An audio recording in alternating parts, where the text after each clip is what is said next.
વડોદરા શહેરમાં ચાંદીપુરા વાયરસનો પ્રથમ શંકાસ્પદ કેસ નોંધાતા આરોગ્ય વિભાગ સતર્ક બન્યું છે।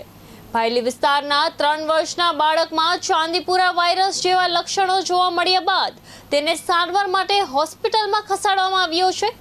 બાળકના લોહીના નમૂનાઓ વધુ તપાસ અને સત્તાવાર પુષ્ટિ માટે પુણે અને ગાંધીનગરની લેબોરેટરીમાં મોકલવામાં આવ્યા છે।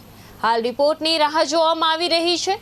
આરોગ્ય વિભાગના જણાવ્યા મુજબ ચાંદીપુરા વાયરસ મુખ્યત્વે સેન્ડ ફ્લાય, મચ્છર તેમજ અન્ય જંતુઓના કરડવાથી ફેલાઈ શકે છે અને ખાસ કરીને 15 વર્ષથી ઓછી ઉંમરના બાળકો માટે ગંભીર સાબિત થઈ શકે છે।